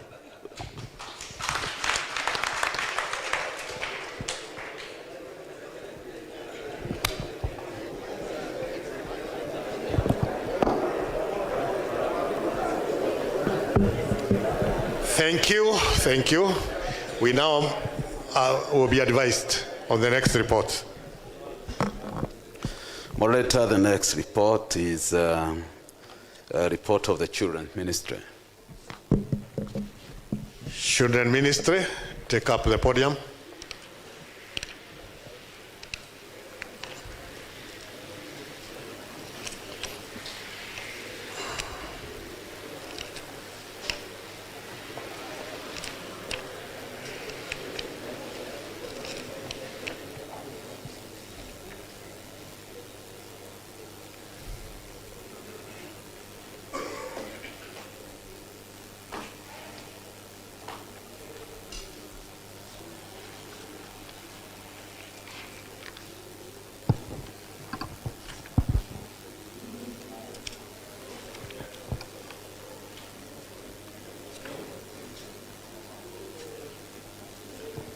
Thank you, moderator, and the GAC members who are present today. The following is a report of the Children Ministry as it is available in your dockets in document 4. Document 4. And I'll do it in brief. And in the first place, I would like to mention about the constitution of our board or the Children Ministry, that in it have 2 departments which are under the umbrella in the next slide. The next slide, which brings the idea that the Children Ministry comprises of the Boys and the Girls Brigade and the church school, with an umbrella by name Children Ministry. But both of them are supposed to work in harmony. Therefore, the Children Ministry is not a standing committee, but it is an umbrella of 2 standing committees. Then we are operating under the 7 strategic plan goals which had been listed there before. And our report will go around the application or the how we have been able to manage using the strategic plans that have been presented. Moderator, sir, I will not go to the issue of core values, mission, and visions because they are there. You can be able to see it yourself. But I'll go direct to what our achievements in the past 1 year. I'll start with the first strategic plan to lay strong foundation for the children at the earliest opportunity in their lives using the culture ministry. It is paramount for each parish to set a crèche for the babies ministry to start orienting children at the earliest at infant, and through the teachers' empowerment, it has shown a lot of fruits. There is high satisfaction by the empowerment that we have been doing, and we have also realized through a survey that the work of the coordinators is bearing fruits in our children ministry, and also the work of the brigade trainers to such extent. And therefore, the department recommends that we enhance the teachers' training on how to handle and prioritize the ministry for the small children to reach children from the age of 0 to 3 years. You may ask yourself, how do you reach the 0 years? A debate that we can be able to encourage as we move on. At the same time, moderator, sir, in addition, the local churches to allocate more resources, more toys, and digital tools for the learning aid of these children at the lower levels. That takes us to the second goal in our strategic plan, to make children evangelism an important venture for the children and their mentors. Great effort has been made to make sure that the children workers learn the importance of evangelism in the same connection, train their children. From the data collected in the survey, it confirms that we are losing 80% of our young people at teenage. This reveals a great gap of our approach to impactful evangelism, and especially leading the children to Christ at the 4 to 14 window. Therefore, the recommendations of the department is to prioritize children combined activities with the rallies, festivals, and outreach program. At the same time, moderator, sir, it is important to incorporate children home fellowships, similar to the model of the district, as well as mentorship programs which involve the teens, young adults, and inspire the young children to consider they are having specific all-round programs as we are trying to do in both departments. That brings us to 3, to empower children ministry coordinators, organizers, and teachers and their officers. Moderator, sir, in the past year, the department has conducted trainings and other approaches. And in the interview, it has shown that it is bearing fruits. And therefore, we recommend to the church, each parish, to ensure that every year there is at least 1 or 2 trainings conducted to keep up the date with the dynamic strength of the ministry in the church. That brings us to point number 4 of the goals, to synergize and network with external and external partners. That internal networking in the children ministry is evident. We had some working within the Boys and Girls Brigade in the BBK and in the East Africa region, where we had a fellowship. We have trained a number of trainers, which in the 5 denominations that have the brigade, PCA have been able to train 20 trainers in the national level. CRAGE have been sensitized on how to train children and to manage children. And at the same time, we have had quite a number of basic trainings, and more to that, we have been able to venture even into the outside world, outside countries, like the Umoja Presbyterian Tacoma, where we have had the first company to be registered in America, and also in Urisho in Tanzania, and that is great trade. At the same time, we had an opportunity to network with the Global Children Forum and initiate a process of academic curriculum to be taught in the Presbyterian University at diploma, degree, master's level.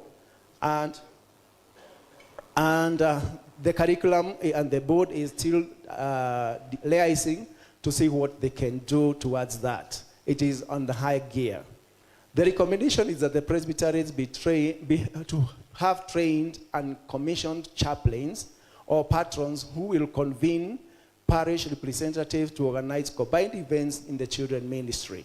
At the same time, the department to give guidance on programs that can be conducted at local and international levels, partnership with like-minded organizations. 5, we are almost there. To ensure high standards of performance and impress uniformity, the department has this to say for the past 1 year, that the year under review had a good gaining support on the standard of trainings and materials provided.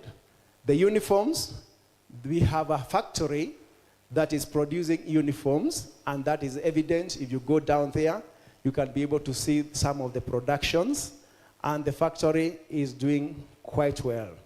We had a debt for the land where the factory is, and we have managed to pay 2.3 million in the past 1 year. We have planted avocado trees, and we are making use of the products very well. Therefore, the recommendations are parishes to ensure congregation has enough teaching materials to ensure that they train how to use be trained how to use them, and they are all available in the head office. And all the groups to use the uniforms sourced from the head office that are not doing so, and there is that provision. 6, which is almost the last one, to enhance ownership of the children ministry in our congregation level. Notable, the survey shows that 66.8% of the respondents appreciated the volunteer service of the children ministry. During the Children Week, it is evident that the morale of the children is very high through the preaching of the children and participation in the service.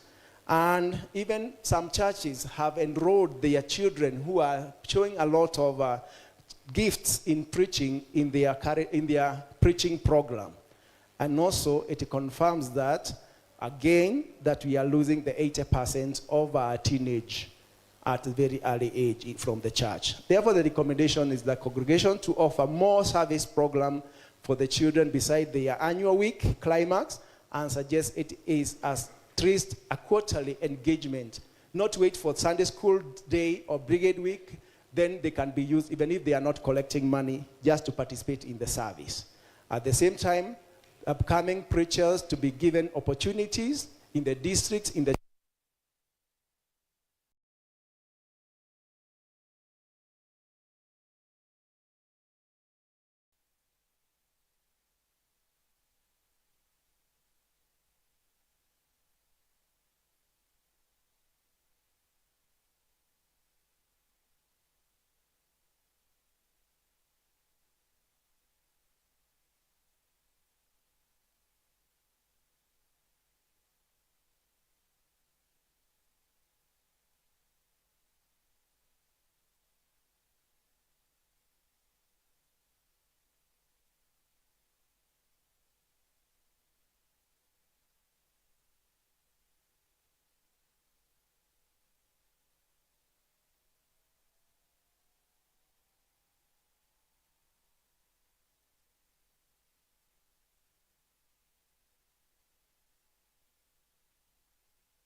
our college, we were given registration, the only private registered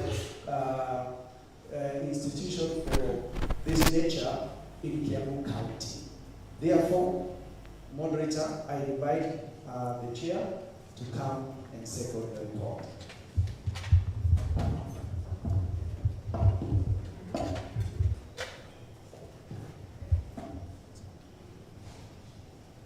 Thank you, moderator and the GAC.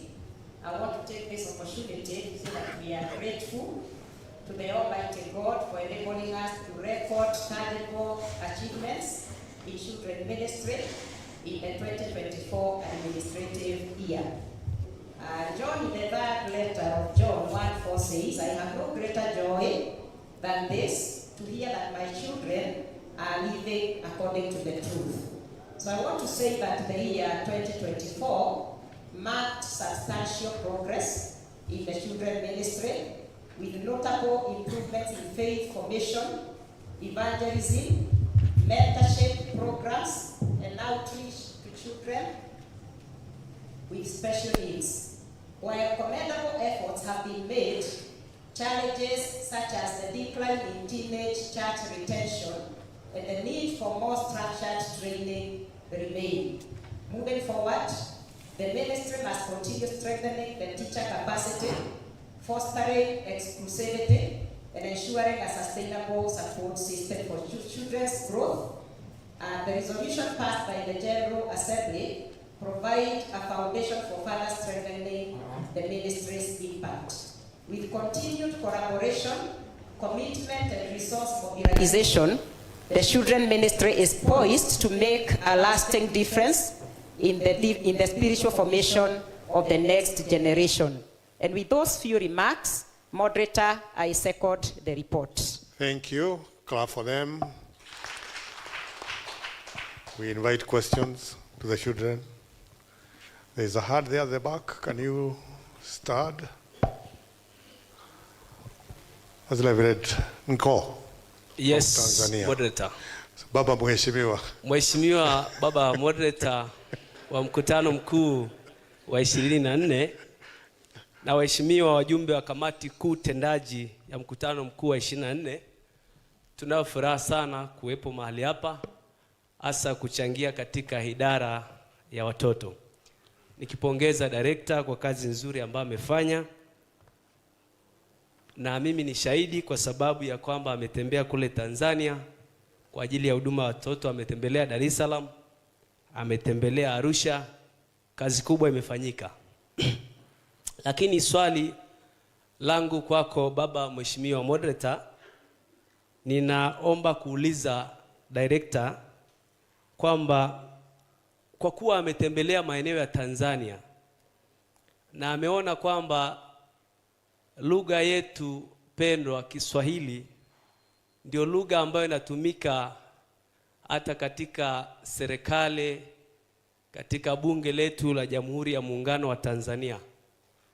Kuna watoto kule ambao hawajaenda shule.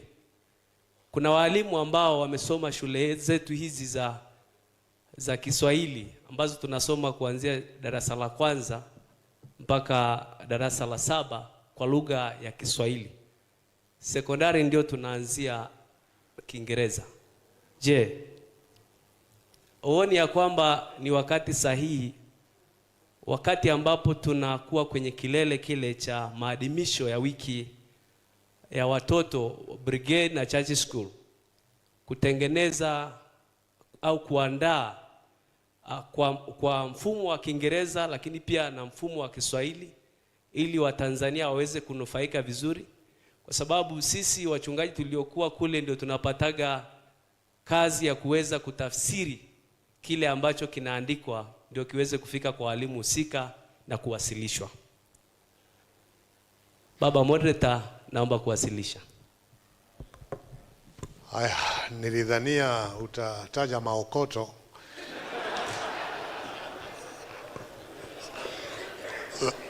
Lakini swali limeeleweka kabisa. Swali limeeleweka kabisa. Haya, is there any other question to the department? Oh, there is a hand here, Oliver Kanga.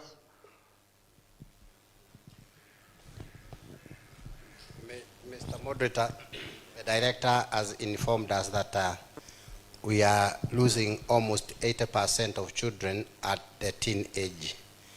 I am wondering whether this claim is empirical, whether the data method of collecting the data was scientific, because I tend to disagree that we are losing 80% of teenage, and if we are, not in some areas. 80% is a very huge number to lose. Was the data empirical? Thank you. Those are the only questions. Can you respond to them?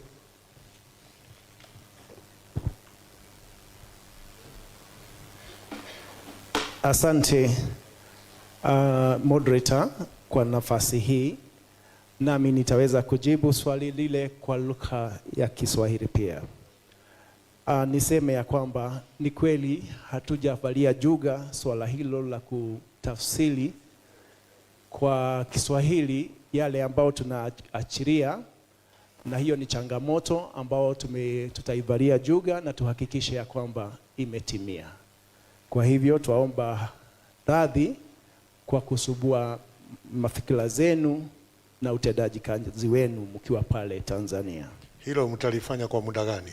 Kwa sababu tukiachilia majarida na hata programs ambao zitafuatilia, tutahakikisha hilo limetekelezwa. Basi mtasubiri, na mkiwa na changamoto mtupashe habari. Asante. Swala la pili ni ya kwamba theluthi 80, asilimia 80, that is 80%, sio tu our only effort, but it is also recorded in other surveys beside ours.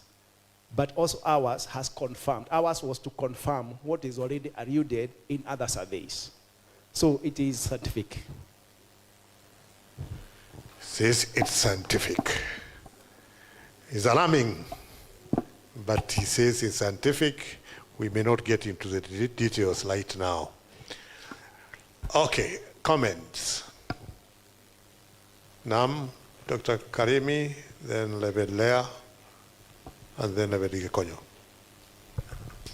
Thank you, Moderator. Mine is on the board composition.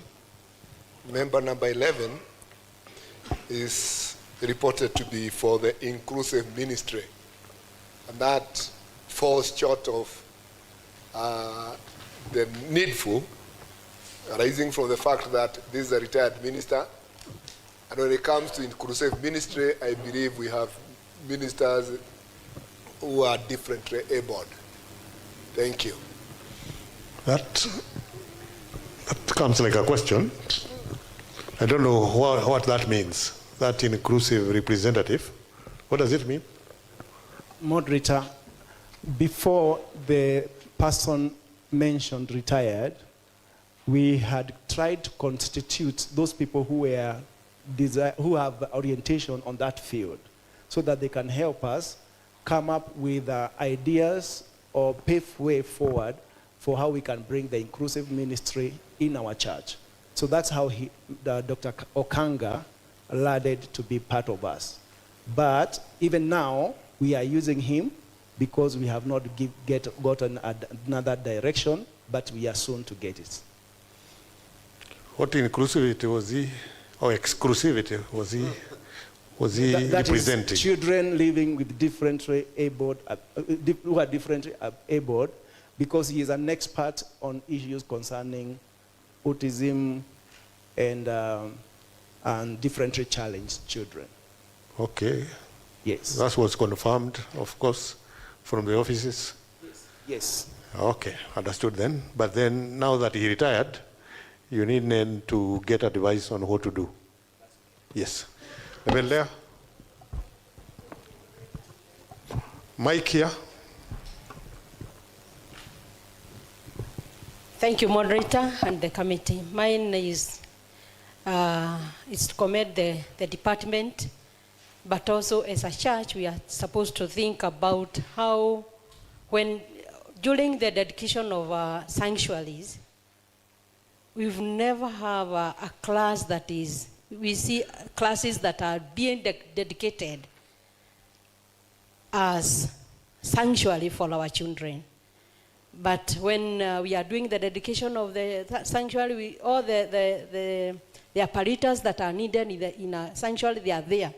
But we are never concerned about our children. Where are their apparatus? Where are their classes? Who are the teachers? Are they trained? So that we are able to capture even those teenagers. Who are these teachers that are walking along with our children? I think we need to come to the reality that we are not doing enough for our kids. Thank you. I guess we passed a resolution that for every church to be dedicated, there must be available classrooms for children. I think we passed that resolution. Therefore, presbyteries, before you invite us to dedicate a church, because we might not dedicate the classrooms, they can get commissioned, ensure that you do not allow the dedication of a church if there is no space for children.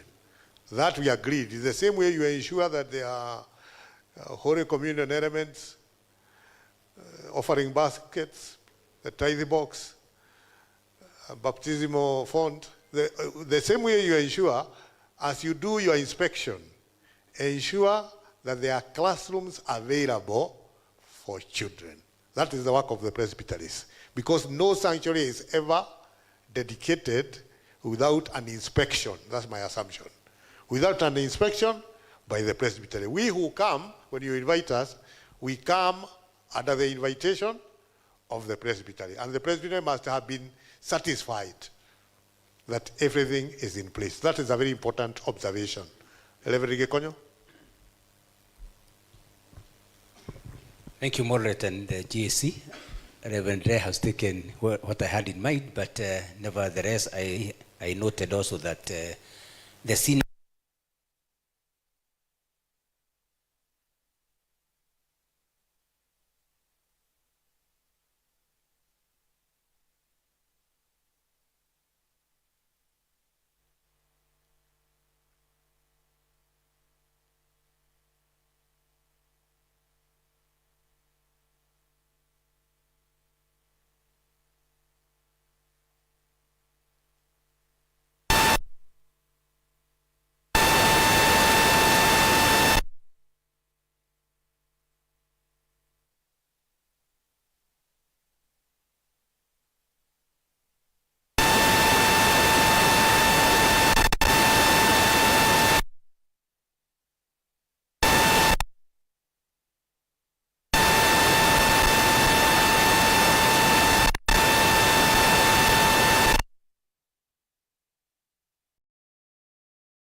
This GAC directs the Children Ministry Department to include children below the age of 4 years in church school structure.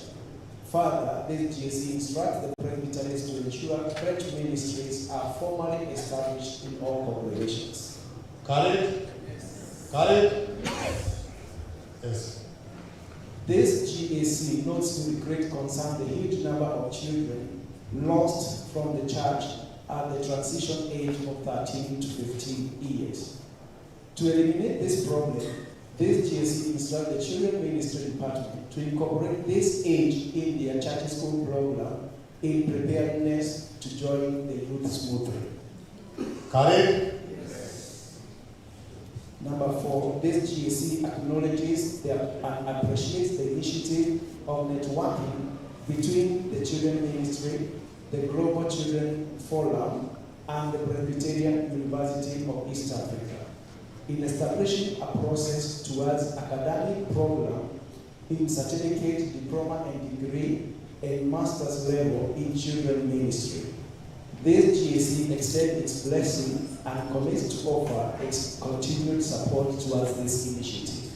Khalid?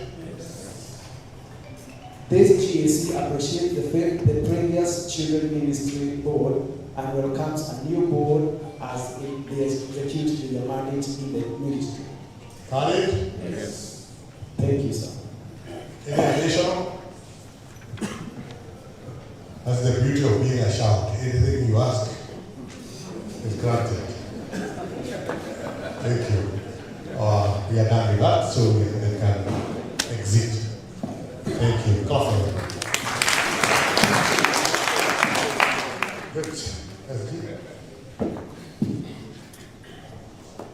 Moderator, we still have about 4 reports, and there is a request that we can have tea, 20 minutes, and then after that, because those people who are preparing this need to do so, the hall down here is already prepared. We will go into that hall, finish with those reports as they prepare. So if that is acceptable, moderator. Meaning then that since this hall will be used for dinner and it needs to be rearranged, once we exit, we'll not come back, but still we have a little business to do.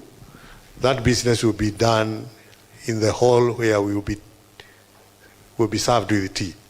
So once you are served with tea, in 20 minutes, then we can have a plenary of the GAC right there, hoping that there will be mics and all that is required for such a meeting.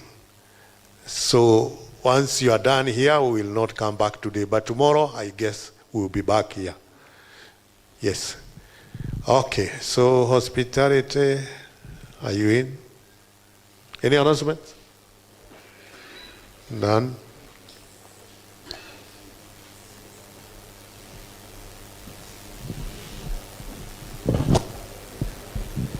Now that we have some changes, we will just take the ones who are using the Ellis Hall, you will take a cup of tea outside at the pavement and then get in, enjoy your tea, and then come out with your cup so that we prepare the room properly for the next plenary. But for the business committee members, it's down there, and the rest, and the G officials behind here, the choir has left, so it is okay. Let us give thanks. Father, we thank you for the provision of a cup of tea and something to bite. We pray that it will continue nourishing us. In Jesus' name we pray. Amen.